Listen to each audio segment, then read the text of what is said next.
olutalo lwe Congo Operation Suja yakale trillion akatabalika kamu n'ekitundu Operation Suja naye tebakulaga nga wadde boots yo ADF n'emu gye bali bakutte gumboot wait nti owa ADF twamusuuziza gumboot wadde sepiki waliwo obusiisira bwe balaga be babwezimbira naawe obusiisira bwe bazimba babwezimbira ne babwokya emisana ne babwokya bayifulafula abamunyago gena maaso rhetoric ey'okugamba nti tewali ssente obulyaza amaanya golowooza weziri waliwo ssente kubyonyonyodde abasawo abasirikale abapoliisi abasomesa beetaaga ssente kuba abaganda baffe njagala nkutegeeza bw'ogenda mu institutions zino yono tali mu kosase bw'onookyaza no kyamana kosase ajja kukubuulira salary structures eziri mu zino ze muyita authorities ezo parastatals ezemulaba ezo masugiyu URA KCCA natuuka mu kosase nga KCCA eyina ku salary structure yo driver afuna $7,000,000 driver wasteful nokogamba omusomesa ayina masters asomesa history ntoli worth kufuna akakadde kamu na kitundu banemulekerawo okujoga abantu abasoma naye nze njagala kunenya abasomesa mubadde muyamba nnyo gavumenti eno kino kyogera with authority mukubba obululu mwe bajje mwe balonanga ba presiding officers polling agents mwe bayibugumyeko ne muyamba falsifying results ne mukola ki President Museveni abasasudde mu kibagyamu kyennyini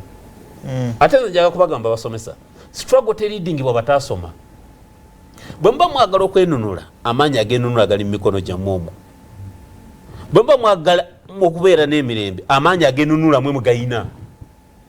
naye omunaddamu ebyo nti ate kakati bakama bafayina tebakoze bati ate bakoze bati kubanga yuna toyandikoze ekimbuuliriza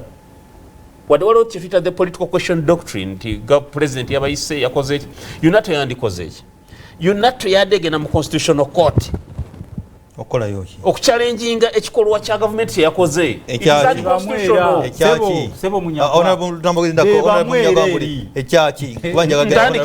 ntandikidde ku priyamba egamba enyingo namba 2 ya ssemateeka wa Uganda egaana bannayuganda okusosolebwa basosolebwa basomesa ba arts ne kati bazze ate ne bakola United yade kuyina okufuna bannamateeka ne bagenda mu court 1 ne basooka bafuna injunction public service obutabagoba ku mirimu namba 2 ne balabikanga ba overturninga ekikolwa kya government kuba President Museveni kyakoze ekisembeyo kanchikola gamba President Museveni tayagala abantu bali wamu ekibiina ky'abasomesa ekibiina ekibadde wano nga it stands against him